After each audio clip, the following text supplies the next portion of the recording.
Hello everyone, so today I'm doing my first ever murder mystery, not murder mystery, that sounds like Scooby-Doo, like mystery case. So these are more sort of serious videos, so if you're not into that then you're probably not going to like these types of videos, but these types of videos really interest me and I watch them on YouTube all the time, so I really wanted to get into doing my own because I've always been interested in this type of thing ever since I was younger and ever since I was at school.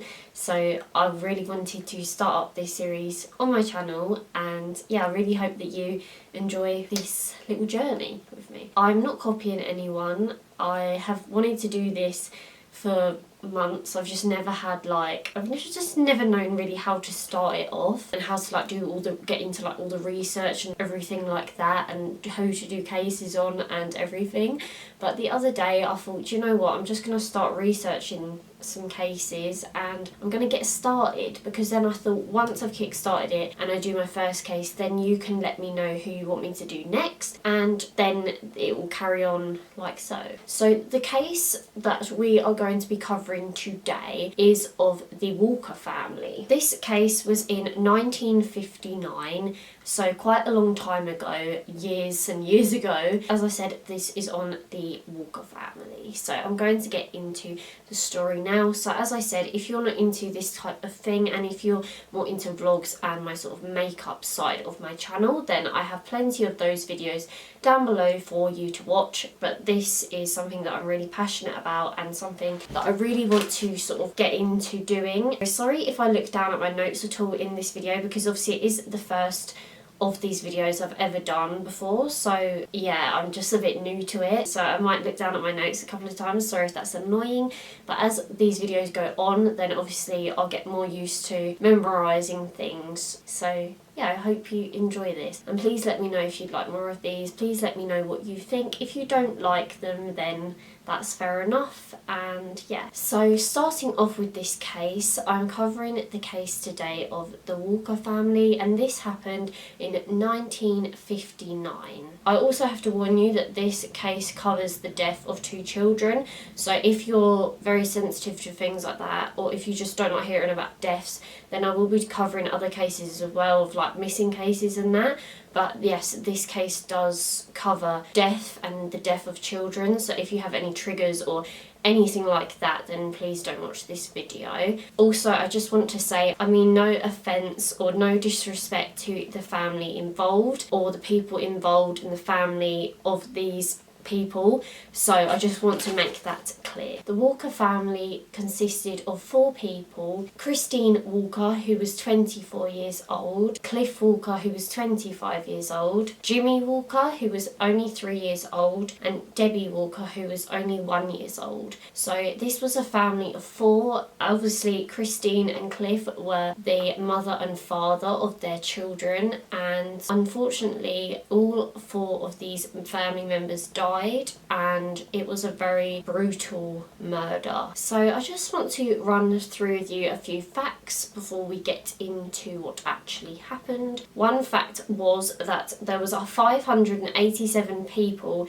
that were actually suspects in total of this whole murder case, and that is like insane. Like that is just like mad. Also, a motive was never identified. The police never identified a motive for the killer. Like nothing was ever identified. I just think that's really bizarre. Okay, so I'm just going to start off by telling you about the day that it happened. This happened on Saturday, December the 19th in 1959. So they started off as a normal Saturday for the family. So Christine had planned her day out. There was actually a Christmas tree. They'd planned out for the Christmas tree to be brought inside, as obviously this was the 19th of December and obviously it's very close to Christmas Day. So they did have a Christmas tree that was waiting to be brought inside from the porch, and they were later going to be decorating it as well. When you're thinking back to this time, you would buy like a freshly cut one as well, so they actually had a freshly cut Christmas tree out on their porch. So this day also Christine was planning to go to the grocery store just to get some groceries and just do their sort of, I suppose, weekly shop. Also, her husband Cliff had been wanting to trade their car in. He wanted to stop by the local car lot just to see what vehicles they had there and just to see if there was any that sparked his interest, just as, you know, he wanted to trade his car in. They wanted to trade in for obviously a later model, so something a bit newer. They were also having to finalise some plans to see some family over Christmas time as well, and this was also in their hometown, so this wasn't where they were currently living. This was in Arcadia, and this was obviously their hometown. This was around the Christmas period, because I suppose we all like to see our families around the Christmas period. It's just something we all love doing, I suppose, even in those days. So just to give you a bit of background about Christine. So in her younger years, Christine was often described as being well built, and when she was to walk down the street, men would apparently notice her as she was walking down the street. She was also very flirtatious and flaunted her figure by wearing short shorts and low-cut tops. A lot of people said she dressed provocatively for being a married woman. There was also remarks that people were also very jealous of Christine. I suppose in any day and age you would be jealous of someone that has like a nice figure and all the rest. But that does seem very strange, the fact she was very flirty even though she was a married lady. Others also stated that this was very teasing to men, which obviously I suppose it would be. So on the day that the murders took place, Christine was wearing a sheer red and white print dress and high heels. Now, I don't know about you, but I wouldn't wear such a thing to go out grocery shopping and to look at cars. I found that a bit strange. So when we get in more to the case, maybe it will make sense with who Christine sees later on. Okay, so their first stop of the day was IGA. Now, if you're from the States, maybe this might sound like familiar to you, but I don't know what this is. So I'm gathering that IGA is the grocery store. As I said earlier, they needed to get groceries on this day. So the lady that Christine actually spoke to at the grocery store was called Thelma Tills. And it's got quite a ring to it, the fact that she was actually the store manager of this shop. Thelma actually states that Christine was upset with Clifford as he had gotten into a fight on Thursday. However, this was all Thelma was told. I found that a bit strange when I was doing my research, and that does sound a bit suspicious. So it's almost like maybe Clifford didn't want other people to know. Maybe he had a bit of a temper on him or something like that. Also, when Christine's mother-in-law had popped in for a visit the day before, Christine said to her, "Your son liked to got killed yesterday." When she said Clifford coming in, said nothing more about the matter. So a bit like when she was talking to the shop manager. So it is a bit suspicious. So maybe Clifford didn't tell his mother maybe perhaps about the fight, and maybe he didn't want her to know maybe. So once they left the IGA, the family drove to the Altman Chevrolet in Sarasota. Sorry, I'm just reading this off because obviously because of the names. They test drove a Hudson Jet and also looked at a green and white Chevy sedan. After leaving the car lot, they went and got some cookies and stopped at a little sweet shop and got some candy, cookies, and they also got a little carton of Cools for Cliff. For their last trip of the day, they then called in to Don and Lucy McLeod, which were family friends. The men went for a quick hunting trip. The men also then loaded the Jeep with cattle feed for Cliff to take home with him later on. This is the point where the murders sort of start to begin. So it seems like the family had gone out for a nice family day, and you know, they'd gone to the grocery store. Christine had had a little discussion with the lady, the store manager, about her husband. Don't know why you tell the store manager that, but obviously she was upset. Then they go to the car lot and, you know, they're test driving this car, looking at another car, and then, you know, they happily go and get some sweets for the kids and some cookies,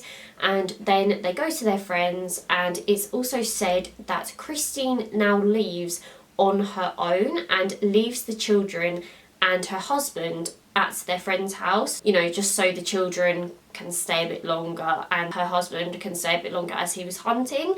And she returns home, and now she takes with her a card that Lucy, her friend, had given her. Bear that in mind. So after, you know, this family day out, little did they know what they were about to endure later on. Like, it's just so saddening, and especially the fact that the children were taken as well, like taken from them at such like a young age. So once all the evidence was looked over, Sheriff Boyer came up with a timeline of the events, like of the murders, when he believes that everything took place, and like when Christine arrived home, when the children and the husband arrived home. So he believed that Christine drove the family car home and arrived at 4:05 p.m. So he believes that when she got home, the reason she was parked in a different location of where she would normally park is because he believes there was another car where she would normally park. So she's obviously just like parked like in another spot, basically, you know, like what you do basically if you got home one day and someone was parked in your space, so you just park in another space. So that makes sense to me. So when Christine got inside, she then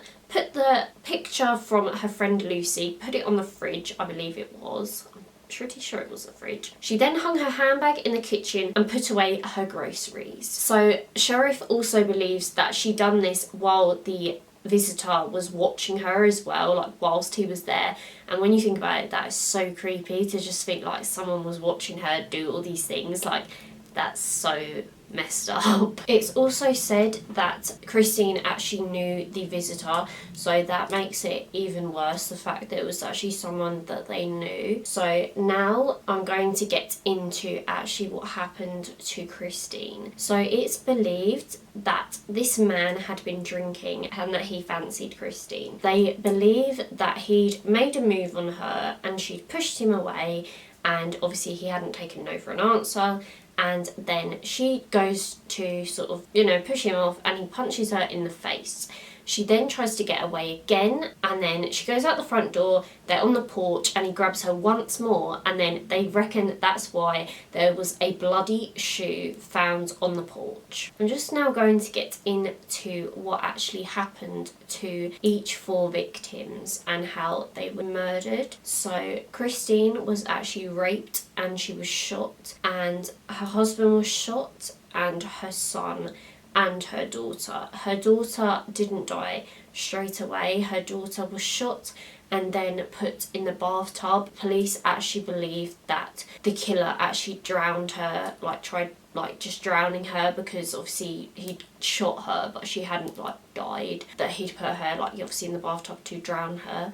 So that's so sad, and she was only 1 year old. It's also believed that all 4 victims actually died within close proximity of each other, as I'm guessing their time of deaths were very like close together. And also it's believed that when Cliff and the kids arrived home, that Christine was actually being raped whilst like when they walked in, and that is absolutely like sickening. There's also a chance that Christine was already dead when they got home. It's also said that there was a usable print from the bathtub faucet, and if it were to be a palm print, it would have been useless in identifying who the killer was anyway. I'm now just going to get into who actually found all 4 of them. Okay, so Don McLeod found the bodies. If you remember earlier, that was the friend of theirs that they were with earlier on. They were with Don and Lucy McLeod, and he was actually the first suspect of this whole like case. He was asked to do a lie detector test, and his response was, "Put the some bitch on me," and then he was cleared like straight away. Other suspects included people such as the man who read the family's meter every month. He was interrogated, polygraphed, and then also cleared. I'm going to run you through the suspects.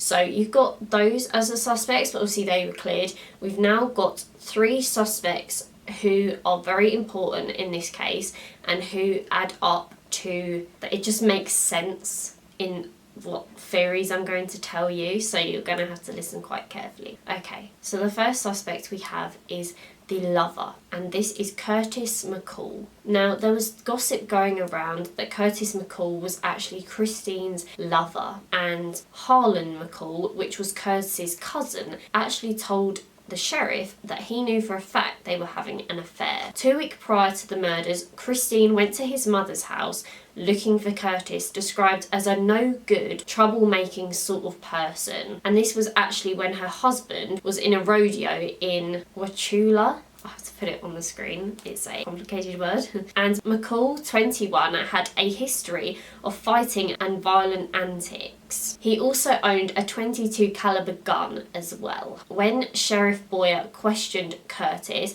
he denied ever dating Christine before or when she was married, and also claimed that he had sold his handgun. Like, don't you think that's a bit suspicious? Like, the fact that he'd also sold the gun as well, like, that just rings alarm bells straight away. This is the bit that gets me, but he couldn't remember who he'd sold the gun to. And apparently, because he was so nervous, all 3 polygraph tests that he took were deemed inconclusive because he was obviously so nervous. However, when he was asked, have you withheld any information from the law enforcement officers about the Walker murder, there was strong indications that he was actually lying. Now, with what I was saying earlier about the killer being a local man, this will sort of sum it up a bit better for you. There was some bloody clothing found by 3 women. So there was 2 shirts, a skirt and a blouse, pants and a handkerchief in a shed near the Walker home. The items belonged to Christine and Cliff, and it's thought also that the killer actually used these items to wipe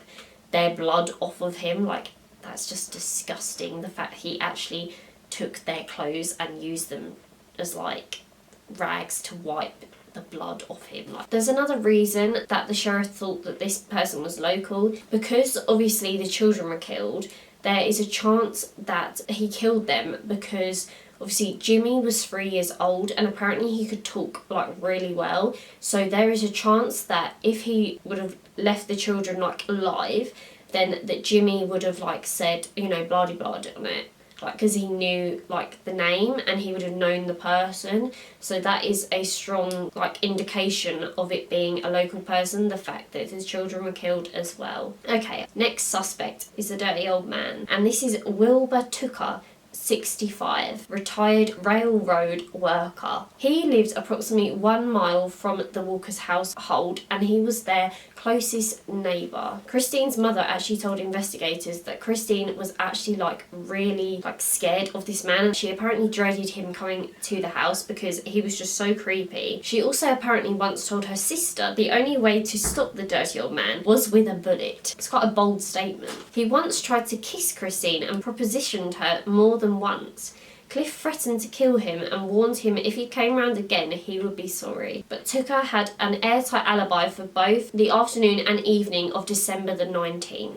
Our last suspect is the weird cousin. This is Albert Walker. This was actually Clifford's cousin. Now, at the funeral of the whole family, the family members said that they thought he was faking his grief and described him as wild and a man who got rowdy and belligerent. Albert was questioned at length, and when polygraphed, he passed. In 1987, Lieutenant Max Skeens, a polygraph expert, declared that old polygraph results were actually worthless. And at the funeral of the family, he apparently fainted twice. Now, that seems a bit strange if you ask me. This is the last suspects. So this is another case completely, but their actually other nickname is In Cold Blood Killers, and this is Richard Hickok and Perry Smith. So these 2 men killed another family, and this was the Clotter family, November the 15th, 1959. This was in Holcomb, Kansas, and I hope I'm not saying any of this wrong, but I'm really sorry if I am. So December the 30th, 1959, they were arrested in Las Vegas. After seeing their pictures in the papers, many people said they recall seeing the 2 men in Florida around when the Walker family passed away. One witness saw them in Tallahassee, 335 miles north of Osprey, 3 days after the murders. One also had a scratch on his face as well. I couldn't find out which one had the scratch on his face, but the fact that one of them did is just a bit suspicious. If they did do it, then maybe perhaps Christine scratched one of them. They checked out of Miami Beach Motel the 19th of December, which was a Saturday, and they were believed to have bought items at the Sarasota department store. When arrested, a pocket knife with a fruit tree design, children's socks, and a toddler's greasy undershirt were found in a stolen car that they had been driving. Okay, so they actually passed both polygraph tests that they took, and they were apparently facing the hangman's noose for the Clutter murders already, which they'd previously committed. So if they killed the Walkers, they would have had nothing to lose because they were already going to be killed anyway. So, but apparently they didn't do it. In 2004 in Sarasota, county detectives submitted Christine Walker's underwear for DNA testing, and 4 years later a full DNA profile was obtained. Detective Kimberly McGarth requested the two bodies, Hickok and Perry Smith, to be examined to check their DNA against the semen sample. Hickok Smith, Deputy Director of Kansas Bureau of Investigation, said, "Our interest is providing closure to the Walker family and also for the historical interest of the family." December the 18th, 2012, so a bit more sort of recent, especially to us nowadays. Richard Hickok and Perry Smith were exhumed from their graves at Mount Muncie Cemetery in Leavenworth County, Kansas. Sorry, I'm saying all of this wrong. DNA was obtained from both of them, but apparently none of it actually matched the sample. In August 2013, the results came back and neither of them were a match for this sample that they had. And I actually watched a video about this to do with the case, and apparently with that sample they had, apparently things like that can actually be kept for years if it's kept in the right room temperature and all that sort of thing, which I think is really, it's interesting, but it's really, really strange at the same time. But apparently DNA does deteriorate over the years. The main thing I think that they used with them, their DNA, was obviously your teeth and your bones. Obviously they last years, so many people still actually believe that they were involved, even though obviously no DNA was matched, and obviously the fact that they just pleaded not guilty and they didn't admit to it, basically. There was a lot of phone calls and tips over the years from different women suspecting their husbands,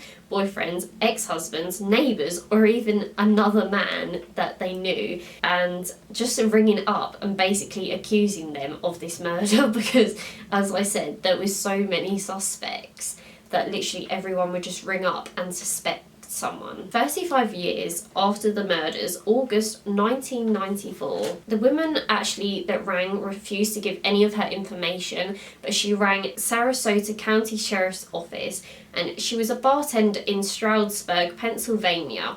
She claimed a regular customer came in and he began crying, and she starts asking what's wrong, and he starts getting into a conversation with her. Apparently, he says he had killed some people in Osprey, Florida when he was younger. She said he was in his 60s and believed him to be a gun buff who worked odd jobs around town. He also mentioned the name Walker. She promised to call again with additional info, but apparently never did. And apparently at the time of this phone call, McCall would have actually been 56 years old, so there is such a strong chance that that was him that rang. As she said, he was in his 60s, this person, she believed that he was in his 60s, the person that was at the bar that confessed, and if he was about 56, then surely that was him. I'm now going to run you through my theories of what I think happened. So I'm going to start off with my less likely theory and then get into my sort of what I think happened. So the less likely theory that I've thought of was that the weird cousin, there could have been a chance that perhaps he thought of being with Christine, perhaps he was jealous of his cousin, perhaps he wanted to be with her and he had this obsession with her, and he just thought, oh my god, you know what, I'm just gonna go around there and beg her to be with me or something like that. You know what you see in films. I know this is real life, but you do see it happen. Also, the fact she was a very flirty person says a lot as well. She could have led him on, or you know, any of this stuff, like, meaning that she could have led him on and then he could have then liked her and then it could have pursued something. Then when his cousin Cliff got home, he then could have realised what he'd done and, you know, all of a sudden got scared and thought, oh my god, what am I doing? He then could have got in a massive rage and just gone ballistic and just shot them and then just killed the children, because obviously it would have been their second cousin, so, you know, it would have been like their relative, and so obviously they'd have known him and obviously they'd just seen like him do that to their mother. If so, I don't know, I'd say that it is likely. I also thought that this could have been another reason why he fainted at the funeral, the thought of like what he'd done, like with all the guilt like built up inside. And, you know, I know that he passed the polygraph test, but he could have just been a really good liar. And as I said earlier, apparently polygraph tests were actually found useless in those days. So, okay. My next theory is that it was Richard Hickok and Perry Smith. So although both men were very close by when the murders like actually took place, I don't think says much, because you could say that about like any serial killer. You could say that about like any killer in those days. You could have like pinned it on anyone. I know they were sick enough to kill like the Clutter family, but if it really was them, then why didn't they just confess to doing it, considering they were going to be facing death for this murder of the Clutter family anyway? So they wouldn't be like gaining or losing anything really, would they? So I don't know. And you know, like some sick, like, you know, murderers just have that some sort of like sick thing that they like admitting to like all this stuff. And yeah, the fact there was also no DNA found showed the killer and the killers knew what they were doing as well, I believe, and that like there was no DNA found over the whole house. So there is a chance that it could have been them, because they'd done it before, like with this other family. If you'd like me to cover that case of what they done with the Clutter family, then let me know. The fact that they'd killed this other family obviously shows they knew what they're doing, so it could have been them. Children's socks and the toddler's greasy undershirt were never actually linked to belonging to the Walkers also, and although they were staying in the area, why just leave bloody clothes in a nearby shed? And I was thinking, like, they've killed before, why would they have not like hid the evidence somewhere a bit better? But I don't know. It could have been them. Okay, and I'm going to now, sorry I keep rustling my notepad. I'm now going to get on with what I truly believe and who I think done this. So I truly believe that the killer of the Walker family was Curtis McCall, the lover of Christine Walker. When questioned, why did he deny anything to do with Christine, but his cousin was actually so certain they were having an affair? Like, why would his cousin be so certain, but then he denied everything? And the fact she went to his mother's house as well. They didn't say whose mother it was, whether it was the cousin's mother or it was Curtis's mother, but still, like, why would you go to all that effort to go to the house if, like, they weren't, like, you know, lovers? And the fact she was actually looking for Curtis too. And the fact he also told like the sheriff that he'd sold the handgun but he didn't know who to. Like, how could you not remember? And the fact that it was actually a .22 caliber handgun, and that was actually, I believe, the gun that killed the Walkers, I believe. Don't quote me on that, but I believe that's what I read somewhere. I will have to link it down below, but I believe that is what I did read on one article I found. I just found that so like convenient, the fact that he'd just forgotten. Like, how could you just forget? Like, surely you'd have at least a first name or something. Also, the fact he was too nervous for the lie detector test is another indication that there was just something really odd about him, and a strong indication that he was lying. Like, and I was thinking about the whole thing about him being local and that. Perhaps when he'd been having an affair with Christine, perhaps he'd come to the house and the children had like known him from like when he'd been coming around to see their mum, and perhaps they actually knew him from then, so maybe that's how like they all knew each other. And then I was just thinking that, you know, perhaps he wanted to run away with Christine and he wanted to marry her herself, or maybe he wanted kids with her, or he just wanted the whole family out the way perhaps, and you know, maybe he could have followed her home, anything like that, you know.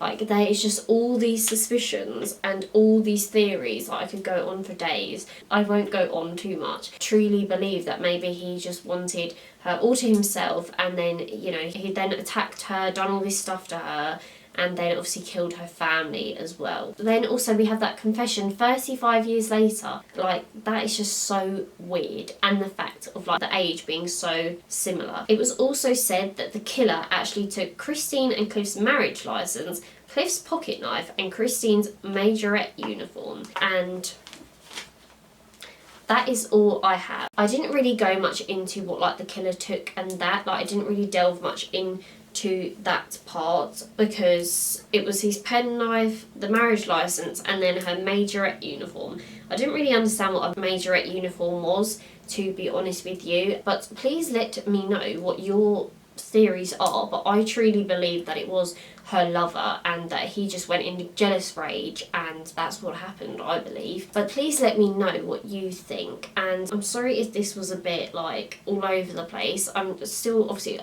trying to get used to it, and yeah, I really enjoyed filming this. I really hope that you enjoyed this video. Please let me know what you think.